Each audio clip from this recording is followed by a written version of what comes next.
Rogers, and I have the pleasure of being your host at this amazing event. We are in Metairie, Louisiana at the beautiful Encore Music Club. We are wrapping up 2015 at the Louisiana Film Industry's 8th annual Christmas party. This event is brought to you by the Gulf South Actors Group, the 48-Hour Project New Orleans, the Holding Tent, and New Orleans Film Industry Events. This is a highly anticipated event every year because we get to meet so many people in the movie and film industry all under one roof and having a great time and not working, I might add. We have live music from Nashville South, lots of spectacular food, and once again, Nick Blady returns as Saint Nick. In addition to having a great time, we are working with the Children's Medical Network to collect toys and gifts to bring to the less fortunate children at Children's Hospital in New Orleans. Well, let's not waste any more time out here. Let's go catch some of that red carpet action. And as always, dress to impress. Hey everybody, I'm Johnny Rock. I'd like to welcome you to the 8th annual Louisiana Film Industry Christmas Party. And I'd like to say hello to my co-host, Mr. Bill Rainey.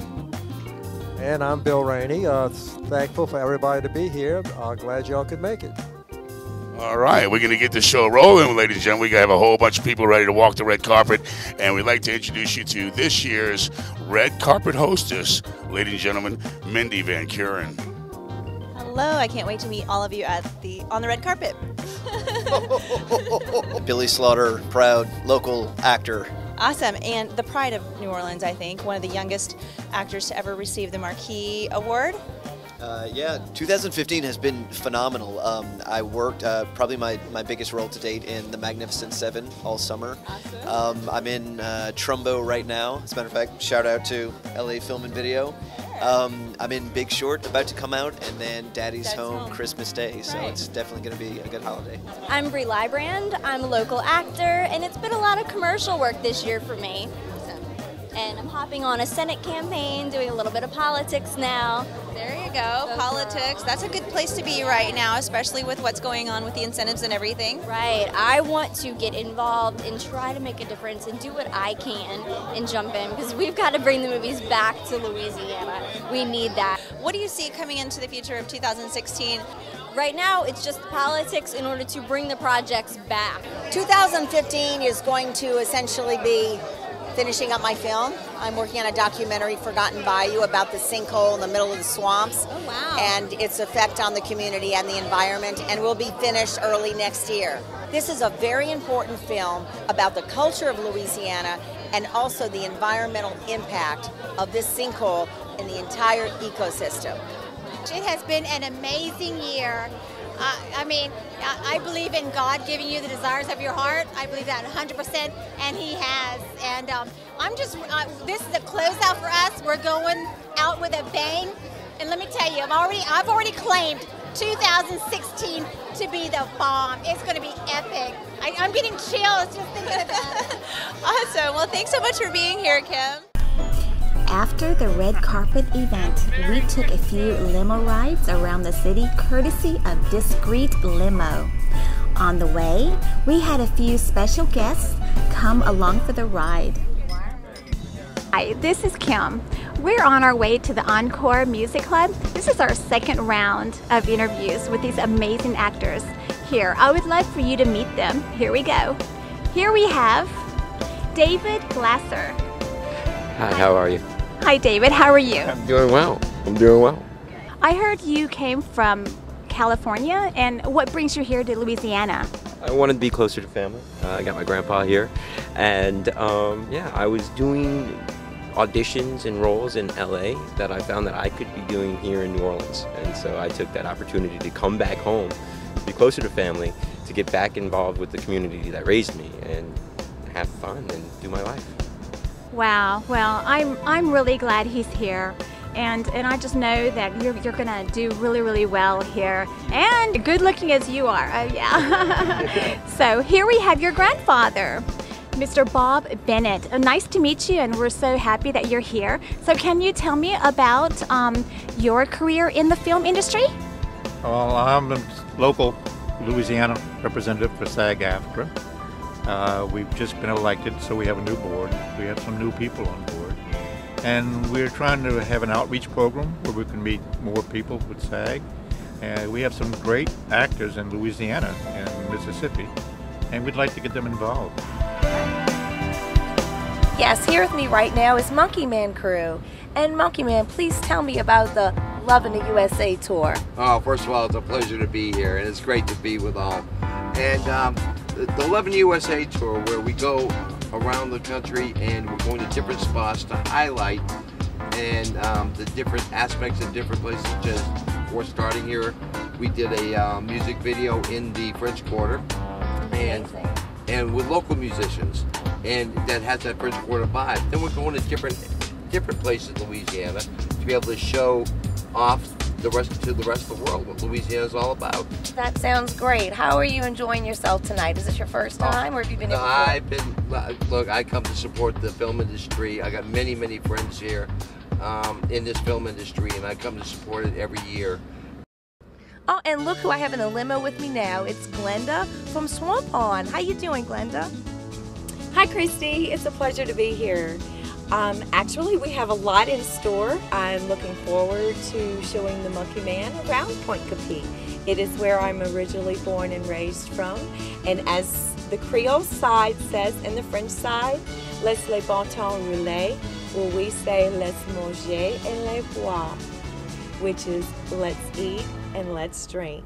Please tell me what your next project is.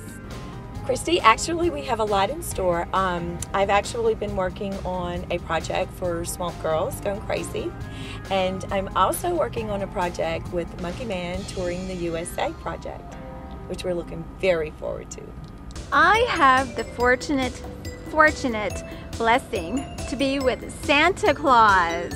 Here we have Saint Nick.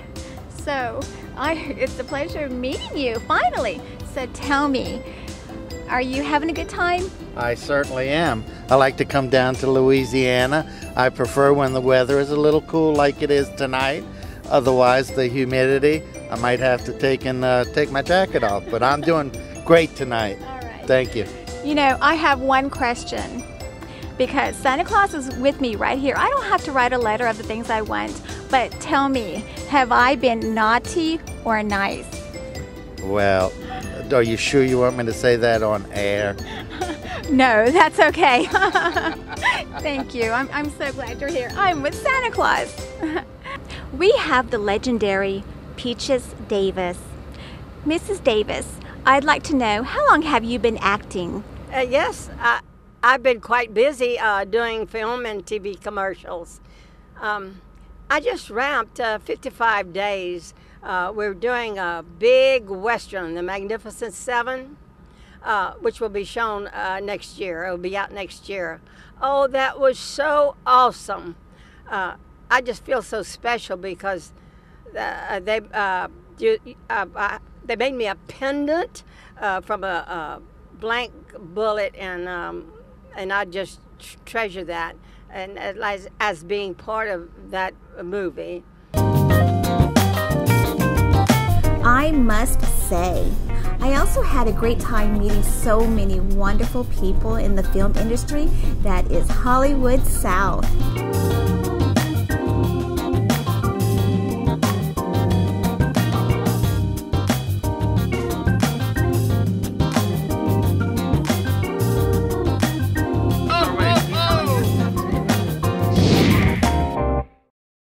Film Point's Rebecca Rutherford caught up with our Susie Labrie for a few words on her recent projects on the state of the film industry in Louisiana. And I am with one of our very own, Miss Susie Labrie. She's not only an actress, but she has also helped save Louisiana tax credits. Tell us about, yourself.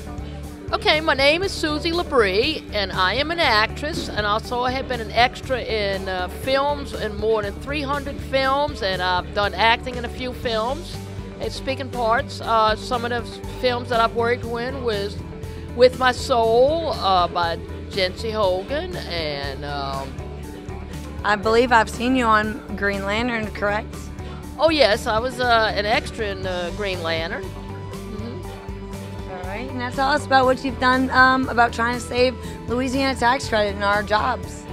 I have been involved in the legislative process as a citizen activist, advocating to save the Louisiana film industry since 2002. I was there since the beginning when we formed the Louisiana film industry tax credits. We saved the film industry tax credits from Kathleen Blanco.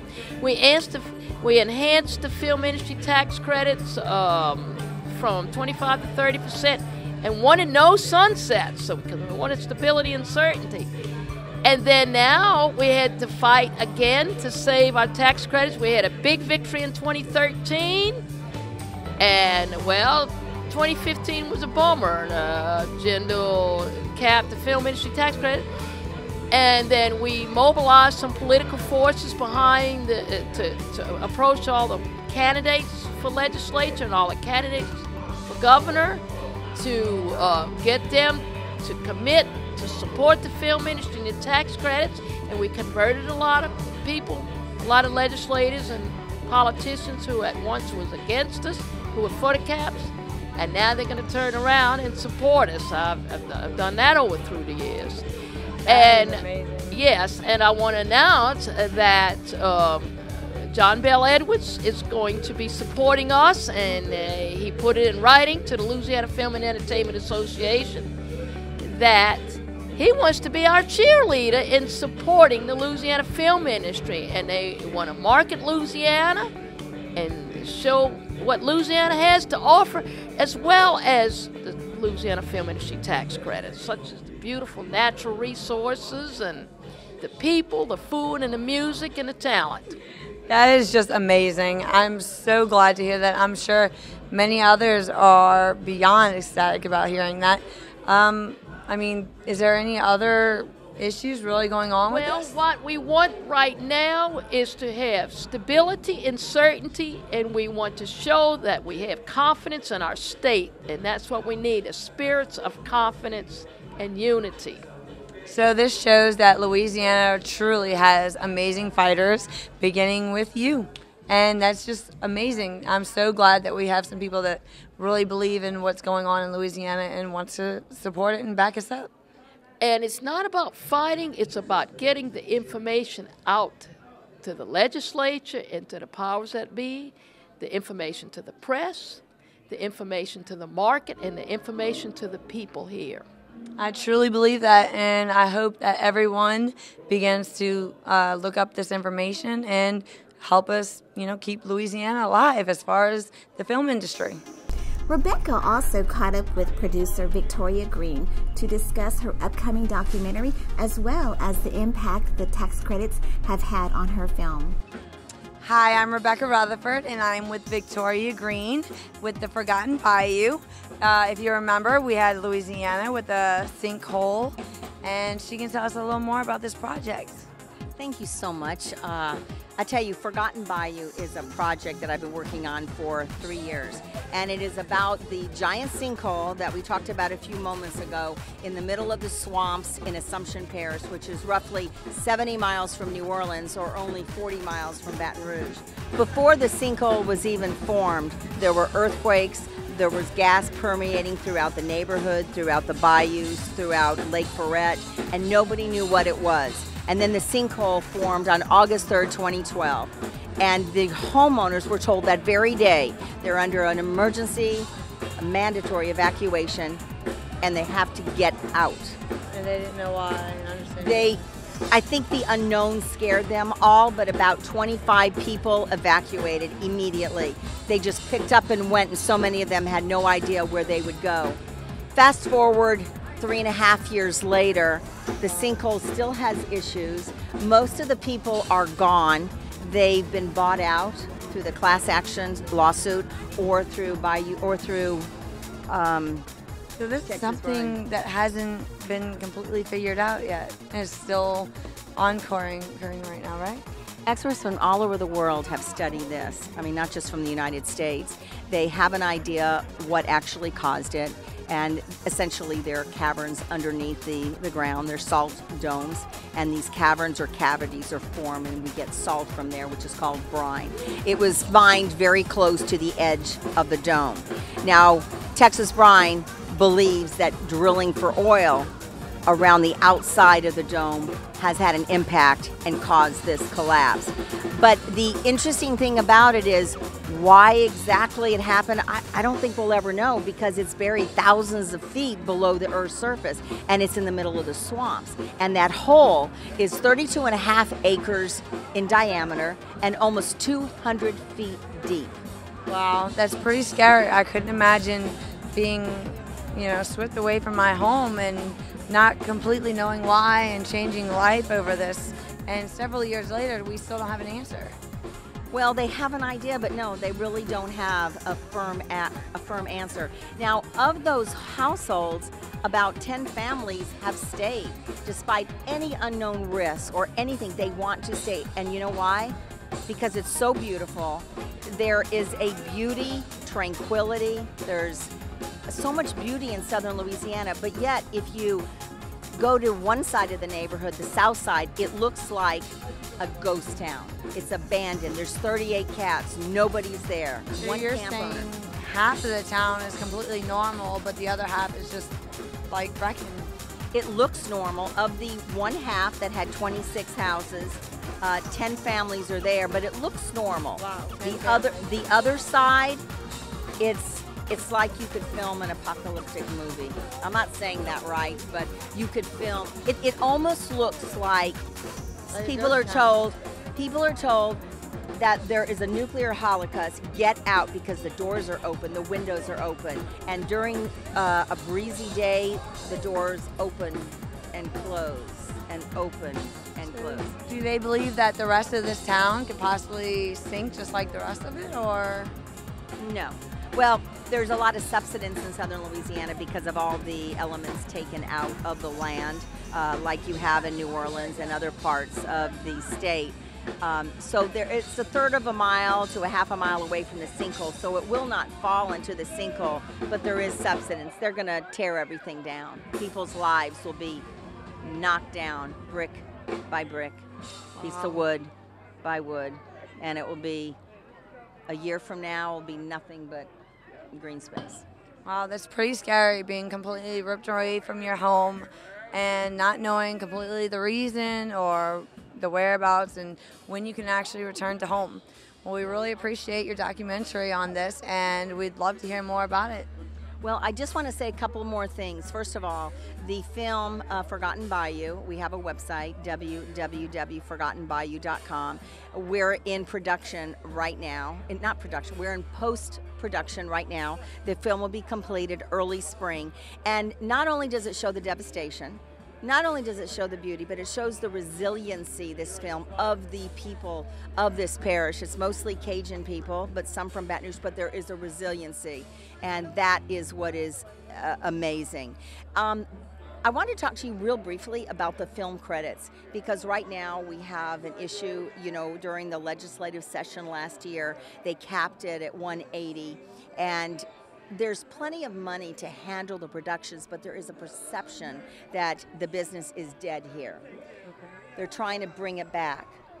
For the indigenous filmmaker, the Louisiana filmmaker that is doing an independent film with a budget under $300,000, there are now tax credits. So because of this new law, I am able to take advantage of these tax credits where I couldn't before, and up to 45, maybe 50% of what I am writing checks for will be reimbursed through me through tax credits. Yeah. I know recently we had a big fall, or people were afraid of the tax credits, and it's great to hear that somebody is going to be able to, make use of this. But we need to make sure that our governor gets on board, because perception is reality. We don't want people not working. We need these productions back in town, because we have an infrastructure here, we have studios, and this is our livelihood, because the independent filmmakers, when we're not working on our own films, we're working on the larger productions, and that's what also pays our bills. Exactly. I completely understand. And I appreciate talking to you. Thank you very much. And we hope to hear some more about this. Thank you. Our other Film Point host caught up with some industry professionals. Let's hear what they have to say. And here with me we have Mr. Orlando Street, director and actor. How are you enjoying the party tonight? I'm enjoying the party big time tonight. It's a great time. The catfish is amazing. Great, wonderful. And can you tell us about your projects that you're doing right now? For this past year, I just finished doing a project with Golden Brooks, and that film is set to come out next year. With Full Breach Production and Third Street Entertainment. And next year we're slated to do 4 films, 1 reality show, and 1 television series that we've all written and worked with. And that's what we're planning on doing for 2016. Wow, that's quite a bit on the plate. That sounds wonderful. So what about some of your past projects? You have anything you want to tell us about those that you've done? Well, a couple of television series, and that's one of the past pilot that has finally just got picked up. And we're going to be shooting that at the beginning of March next year. So that's going to be exciting. It's called Life's a Bowl of Cherries. So great times coming up. Okay. Sounds exciting. That's Mr. Orlando Street. Hi, welcome back. I'm here with George Steiner with FilmWorks New Orleans. Please tell us a little bit about yourself. Oh my. I have been, in terms of Louisiana production, I've been involved since 1971. I started making TV commercials and documentaries. Right out of high school, a bunch of us that are still working now. There were a lot of people that I was involved in back then. So TV commercials through the 70s and 80s. Worked on some features, a few features that we had back then, maybe 2 a year or something like that. And then I got into DGA in 1987, and then was State Film Commissioner under Edwin Edwards in 92. And my last big movie that I worked on was Terminator 5, where I was assistant location manager. And then since then, I have opened a new studio here in town called FilmWorks. Hi, I'm Datha Bure with actor Billy Slaughter. Hello. How are you doing? Doing fantastic. How are you? Doing great. Tell us about your movies. A lot going on right now. I am in Trumbo, currently in theaters. Just got a bunch of SAG Award nominations, Golden Globes, so thrilled to be a part of that one, and ending the year strong. I'm in Big Short, about to come out, and then Daddy's Home with Will Ferrell and Mark Wahlberg out Christmas Day. That's really cool. Well, have you ever been to the New Roads area? You know, I actually spent most of the summer working on the new Magnificent 7 remake. I think we were filming in Jackson and then staying in St. Francisville, which is across the bridge, right? Across the bridge, yeah. Loving it. I came down to the river and I saw, you know, there was I looked up and saw the bridge, and I was just like, I wanna go there. That looks exciting. So I love it too. We didn't have much free time, but we ventured out when we could. Yeah, great part of town. Some good eating around there. Oh, you know it. Love filling our bellies. Yeah, you know, I thankfully as much eating as I did, I got to play cowboy all summer. You know, so I sweat. For the 20 pounds I put on, I sweat off 30, so that's good to crazy. Go. Yep. Well, it's nice having you. It was an absolute pleasure, yeah, being had in your neck of the woods. Thank you. Well, that wraps up another great Christmas party put on by Johnny Rock. See you next year.